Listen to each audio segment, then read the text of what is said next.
I'm sitting watching blood while it dries on my sleeve, thinking why does everyone I love die or just leave? And if I mean a thing, then why would you leave? My mind only sees the suicide side of things. At this point we can't relate if you ain't lost everything.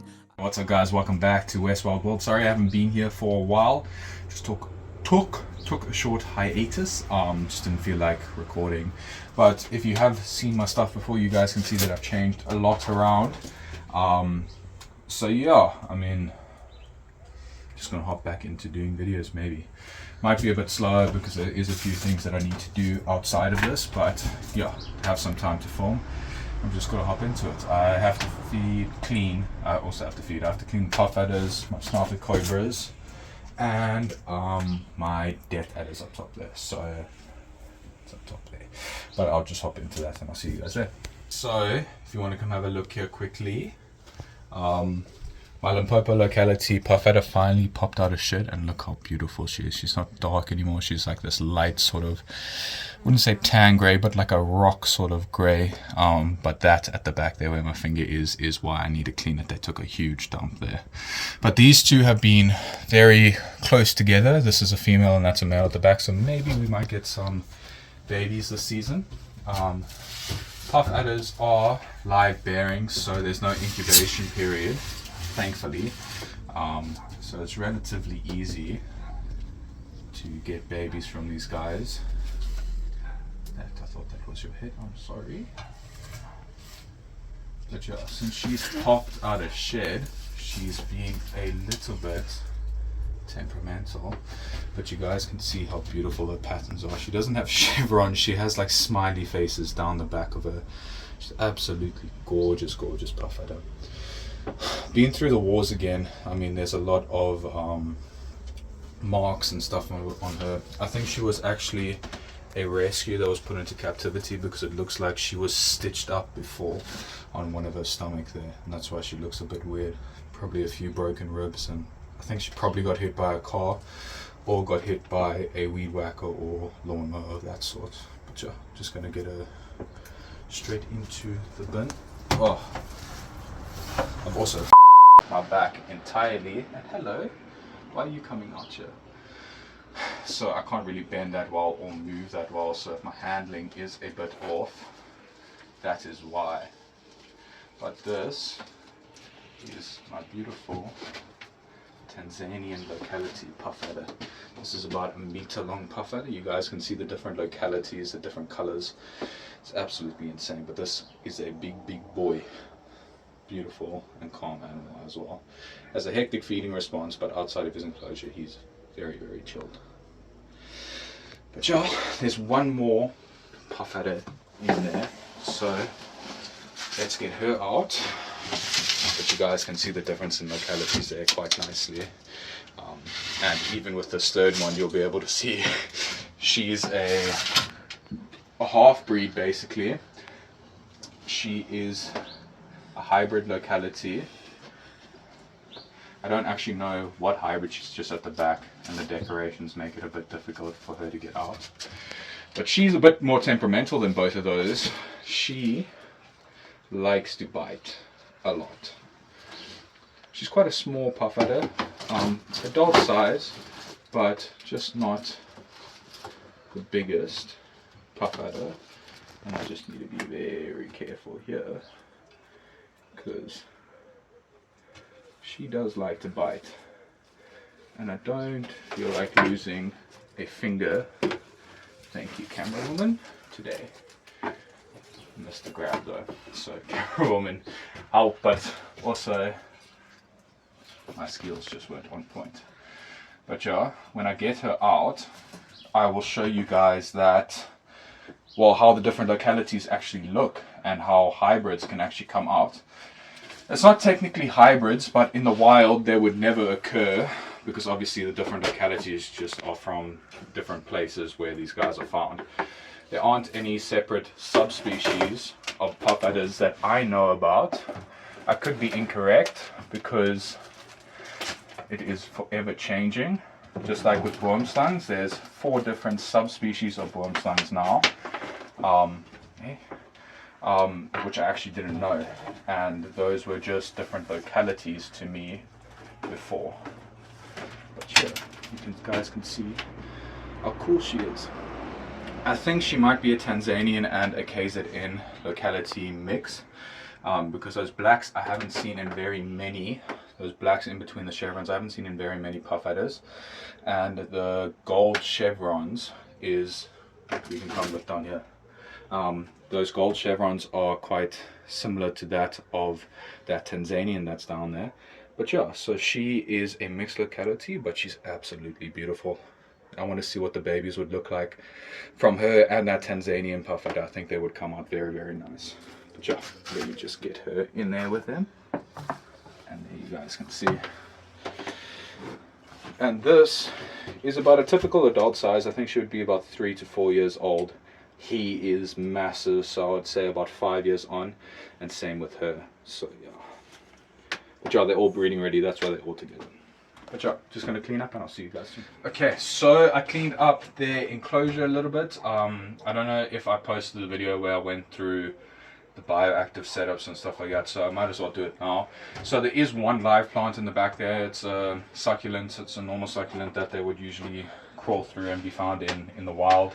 The black mamba enclosure here, there's a few live plants, and obviously the rest is just decorations.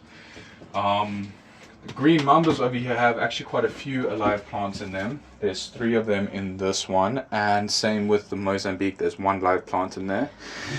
And same down here with the snouted cobras. They have 2 or 3 live succulent trees at the bottom there, so that's quite cool. They all seem to be doing quite well, which is quite happy. I did get a lot of help from Deathnotereptiles. He just advised me what plants I can and can't use. But yeah, it's quite difficult to... Usually when you do a bioactive, you plan it before you actually make the enclosures, not the other way around. So it was quite difficult to convert these into semi-bioactive setups. But yeah, I think they're coming along quite well. Oh yeah, also the Central American neotropicals also have live plants in them, which is, they're doing quite well.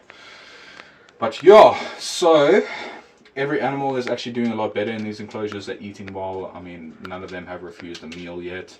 After changing around the enclosures, so I think the enrichment has worked for them. But if you want to come check the, guess my girlfriend got distracted by the Chinese cobra, but if you want to come check the pile of puff adders, and that puff right there is why they're called puff adders. They let out that loud hiss. I don't want to piss her off too much because I have to handle her now, and this snake is a biter. And she injects a lot of venom when she does actually bite, but she's absolutely gorgeous animal. I mean, I say it all the time, these animals aren't aggressive, they are more so defensive. I'm getting in their way, I'm messing up their day, I'm forcing an interaction with these guys. If they were just left alone like that, they wouldn't bother me at all. And you guys can see most of the way that I handle. I'll show you now with this Tanzanian puff adder that he just hates coming out of this, but he shoots up like a black mamba. But you can see even one of Africa's most deadly snakes doesn't want anything to do with us. You can see that he doesn't want anything to do with me. He's just trying to get about his day. Not trying to strike at me, not huffing and puffing, not anything. He's just trying to get back. He doesn't feel that secure, so he's just trying to climb back up on himself. But yeah, please don't do what I do. It takes a lot of practice and reading the animal's body language to actually be able to pull this off without taking a bite. Because if they do start to feel insecure, they can just whip around and tag you so easily. But you guys can see here, he wants nothing to do with me. So yeah, if left alone or if handled in an appropriate manner when you have a mutual respect, he understands that I'm not a threat, and I have not trust in him that he won't bite me, but I still believe that he doesn't see me as a threat most of the time. But yeah, and you can also see the different personalities between all of them. You can see from that first puff adder that likes to huff and puff, and then from the rest of these guys, you can see the complete difference. This one is just a bit the girlfriend fell there. This one's a bit touchy because I think of our old injuries. Guys can see over there on that side, the indentation there. I think someone hit her with a weed whacker or a lawnmower, and they saved her, stitched her up, and she wasn't fit enough to be actually released back into the wild. So now she's in my care. Sure, she's absolutely gorgeous. She is a bit temperamental when it comes to food because she doesn't like stuff touching her head. So, so trying to get her to feed is a little bit difficult. But she's healthy. She actually had a full shed. I'll show you guys it now. And that closes up. She had a full shed recently. You guys can see, nice and healthy. You can check those big nostrils over there, and that is what allows them to expel that amount of air, making that loud hissing sound that they are so famous for. But yeah, super happy that she's doing so well, and yeah, I'm just going to move on to the next snake real quick. Are you done? Are you ready? Are we going? Okay, so my death adders over here, I'm just going to redo their enclosure. They also took a dump, and I want to change their water out, and my girlfriend's not pointing the camera at me. So cool. I hope you heard all of that. That's say that they can't hear, but what I say to them is put the volume up. But yeah, so I'm going to be taking out my 2 rough scale death adders. One is deep in shed, and the other one probably not in shed, but I haven't seen them for a while. They also have taken a dump, so let's be careful here. These are in the top 10 most venomous snakes in the world.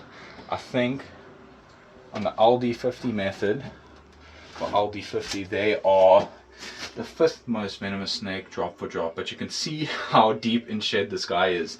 He literally looks like he has no color, and usually he is quite vibrant and also quite dumb for not sitting on the hook correctly. These guys are very calm usually, but they also are one of the fastest striking snakes in the world. You blink and you miss it. But yeah, I'm gonna get him straight into the can where I can't bend. I have to bend like a fucking grandma.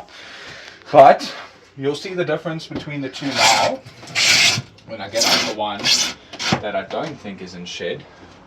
But he always makes it a bit difficult. He's a bit more temperamental than his partner. This is a pair of death adders.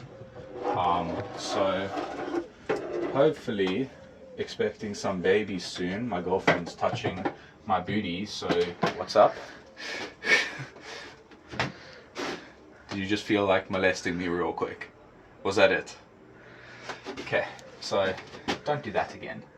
But you'll be able to see the difference between a snark. This one is a lot more touchy than that of the other one. But he still has some sand on him. Let's see. Yeah, you can see he's a lot more touchy. But yeah, my girlfriend is distracting me while I'm handling one of the most venomous snakes in the world.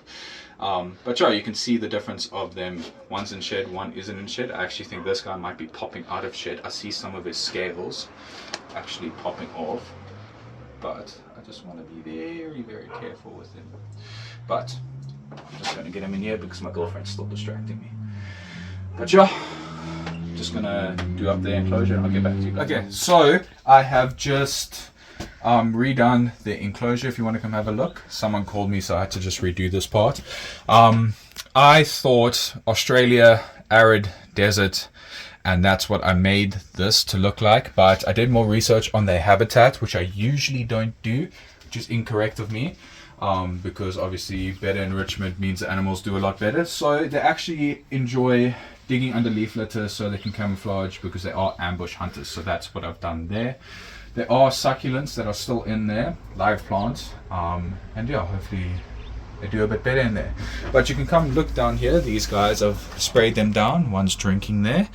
And you can see the difference between the one that is in shed and the other one that isn't. I think the one is pre-shed and the other one is in the blue phase. Snakes shed to grow, obviously. They get a whole new set of scales. Yeah, he was drinking there. You can see how they use powerful jaw muscles to actually suck up water. But yeah, so hopefully they will do well in their new enclosure. They haven't been doing bad. They've been taking every single meal that I give them. So yeah, let me get them out and get them into their new enclosure. Was that a bit of a hiss from you? But yeah, you can see how absolutely beautiful these guys are. They suck at riding a hook. I don't really like to, I don't know what my girlfriend's pointing at, but I don't really like to hold them by the tail, because you guys can see at the end there, they actually use that as a lure to lure in skinks and stuff like that in the wild. They would make that little end of their tail like move like a little grub to attract lizards and skinks and things like that.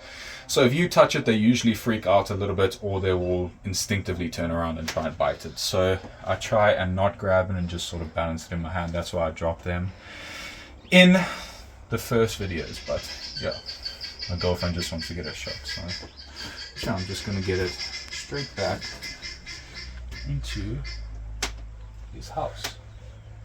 Hopefully he enjoys it a bit more. And there you can see, as soon as you touch that tail, how they react. But yeah.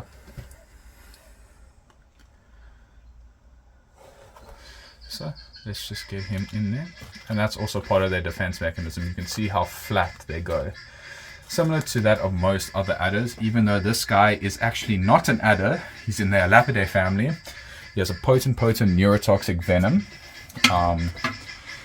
It's been said that you actually go on a sort of euphoric psychedelic trip once you get bit by these guys.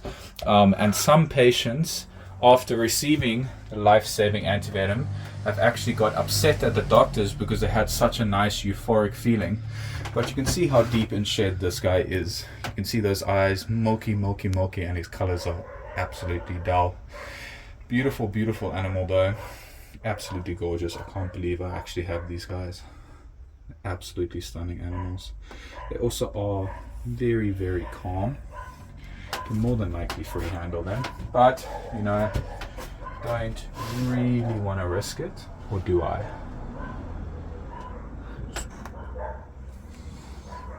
Here you go, you guys can see how calm they are. Gorgeous, gorgeous animals. I don't think I need to say, but don't attempt what I do, but check how beautiful this animal is. Absolutely insane, but I don't like the way he's looking at me, so I'm gonna get him straight back in there. Here we go. Gorgeous, gorgeous animals. And again, this just shows you how calm these animals can actually be. Obviously they want nothing to do with us, and the temperament of most death adders are usually very, very calm.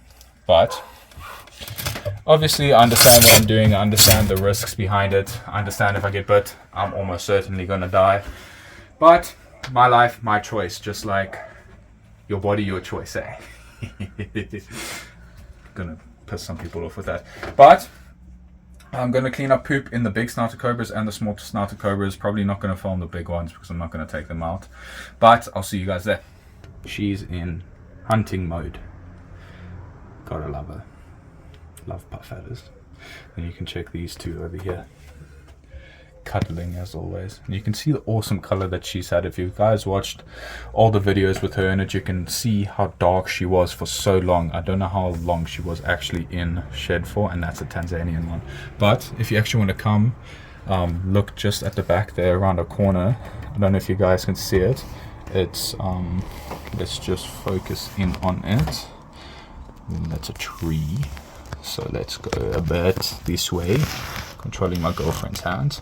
But you guys can see there to the left, that is a bit, I'll circle it when I'm editing, but that is where I think she got hit by something, and it looks like it's been stitched up. It doesn't look like it's healed naturally, because the gash would have been a lot bigger. So I do think she has been hit by something, or someone tried to kill her, and yeah, I think that's why she's a bit head shy and it's a bit difficult to actually feed her, but she's doing a lot better. She was very skinny when I first got her. She's starting to get her weight back, and yeah, I think she's doing a lot better, acting a lot better. She was very, very defensive before, but I am just going to hop into doing some other stuff, and I'll see you guys there. Okay, so I'm on my knees praying to our Lord and Savior, Steve Irwin. I'm joking, I just can't bend down. So to get these snouted cobras out at the back here, they love to be underneath this bowl, and they always knock over their water. I don't think there's been like consecutive 3 days of them having their water full, so I continuously have to fill it up, but they've taken a few dumps because they've had a few meals. So I'm gonna get them out. Girlfriend, ooh, check here, amazing. What a good sign to see. Didn't get these snouteds, taking them out. Girlfriend got a bit distracted. I forgive her though. She's only ADHD, but beautiful, beautiful animals. They're growing so fast. Like I was saying, this is the second largest cobra in South Africa, just behind that of the East African forest cobras, because the West Africans don't, their distribution doesn't come to South Africa. But these guys are super, super calm. I don't trust snouted cobras though, because they just like to nibble and taste on anything. I've seen a snouted cobra, not during feeding time, just hello. You probably would have nibbled on my knee there, but I've seen a snouted cobra just during cleaning time nibble on substrate. So there's not a chance that I really want to risk these guys getting very, very close to me, like so. And they are quite springy. What? Do my pants smell nice for you to try and bite? Is that what's happening here? But they are usually quite calm. They just reverse a hell of a lot. But when they feel supported, they usually don't. Yeah.